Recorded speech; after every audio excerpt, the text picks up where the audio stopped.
Jenny, உள்ளவா, எப்படி இருக்க? நல்லா இருக்கு ராஜா, நீ எப்படி இருக்க?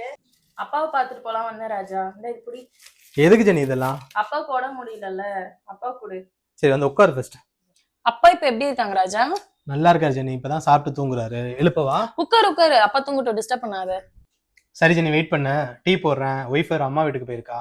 பரவாயில்ல, இருக்கட்டும், நான் இப்பதான் டீ குடிச்சிட்டு வந்தேன். கோச்சிக்காத ராஜா, நீ ஹாஸ்பிட்டல்ல பில் பே பண்றதுக்கு அமௌண்ட் கேட்டப்ப என்னால 50,000 ரூபாய் தான் கொடுக்க முடிஞ்சது. அதுவுமே நான் ஆப் லோன்ல இருந்து தான் எடுத்து கொடுத்தேன். என்ன ஜெனி சொல்ற? லோன் போட்டு கொடுத்தியா? ஏன் என்கிட்ட முன்னாடியே சொல்லல? இருக்கட்டும் ராஜா, மெடிக்கல் எமர்ஜென்சில அமௌண்ட் அரேஞ்ச் பண்றது எவ்வளவு கஷ்டம்னு எனக்கும் தெரியும். கரெக்ட் தான். நான் முன்னாடியே ஒரு ஹெல்த் இன்சூரன்ஸ் எடுத்திருந்தா இவ்வளவு கஷ்டப்பட்டிருக்கவே மாட்டேன். என்னது ஹெல்த் இன்சூரன்ஸா? ராஜா, நீ எடுக்காம இருந்ததே நல்லதுன்னு நினைச்சுக்கோ. என்ன ஜெனி, ஏன் இப்படி சொல்ற? ஆமா ராஜா, எங்க சித்தப்பா 2 வருஷமா ஒரு பிரைவேட் இன்சூரன்ஸ் கம்பெனில அவங்க ஃபேமிலில இருக்கிற மொத்த பேருக்கும் 35,000 ரூபாய் பே பண்ணிட்டு வந்தாங்க. 3 மாசத்துக்கு முன்னாடி அவர் கிட்னி ஃபெயிலியர் ஆகி டயாலிசிஸ் பண்ணணும் சொல்லிட்டாங்க. ஐயோ, கிட்னி ஃபெயிலியரா? அவர் ட்ரிங்க் பண்ணுவாரோ? சுத்தமா பண்ண மாட்டாரு. அப்புறம் எப்படி ஆச்சு?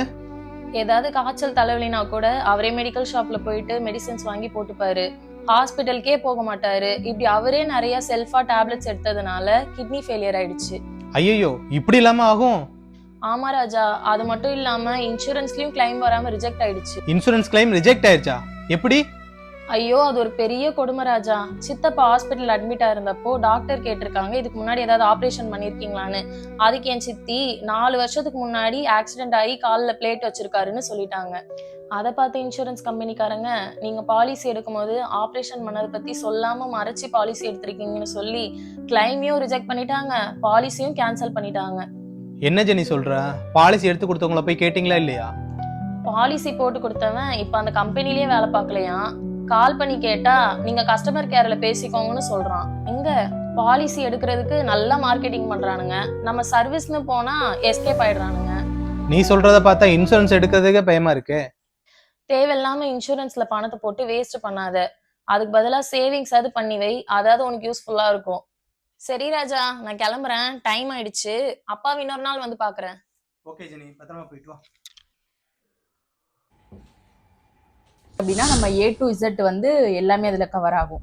நம்ம வந்து கேஷ்லெஸ்லேயே நம்ம வந்து 100% பில் செட்டில்மெண்ட்டை கொடுக்குறாங்க. உங்ககிட்ட வேற ஹெல்த் இன்சூரன்ஸ் இல்லைன்னு சொன்னீங்க, அப்போ உடனே எடுத்துக்கோங்க, உங்கள் ஃபேமிலிக்கே யூஸ்ஃபுல்லாக இருக்கும்.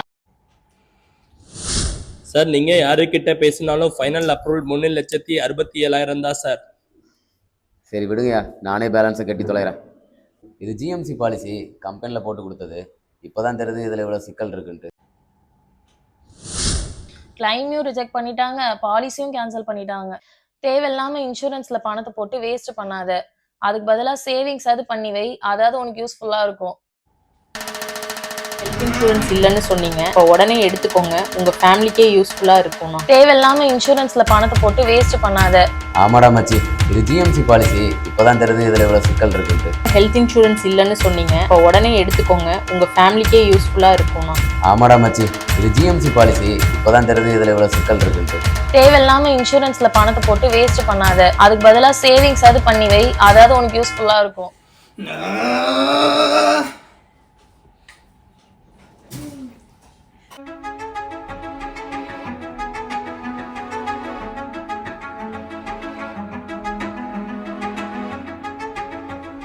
ஹாய் வீவர்ஸ், நீங்கள் பார்த்த இந்த வீடியோவும் ஒரு உண்மையான கதை தாங்க.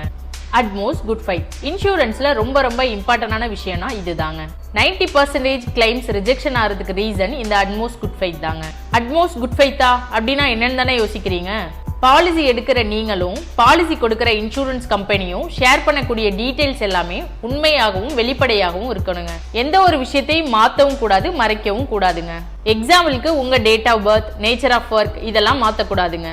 அதே மாதிரி உங்க ஹேபிட்ஸ், ஸ்மோக்கிங், ட்ரிங்கிங், முக்கியமா உங்க பாஸ்ட் மெடிக்கல் ஹிஸ்டரி இதெல்லாத்தையும் சொல்லி தான் பாலிசி எடுக்கணும். அதே மாதிரி பாலிசி கொடுக்குற இன்சூரன்ஸ் கம்பெனியும் பாலிசியோட ஆல் டீடைல்ஸையும் கிளியரா உங்களுக்கு எக்ஸ்பிளைன் பண்ணியிருக்கணும். லைக் வெயிட்டிங் பீரியட், எந்தெந்த டிசீஸ்ல கவர் ஆகும், அது எத்தனை வருஷம் கழிச்சு கவர் ஆகும், எந்தெந்த டிசீஸ்லாம் கவரே ஆகாதுன்ற டீடைல்ஸை கிளியரா சொல்லியிருக்கணுங்க.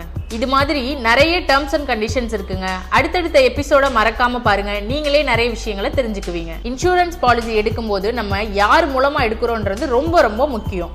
என்னோட ஒப்பீனியன் என்னன்னா, இண்டஸ்ட்ரியில லாங் டேர்மா பெஸ்ட் சர்வீஸ் பண்ணக்கூடிய ஒரு இன்சூரன்ஸ் அட்வைசர் மூலமா மட்டும் உங்களோட பாலிசியை எடுத்துக்கோங்க.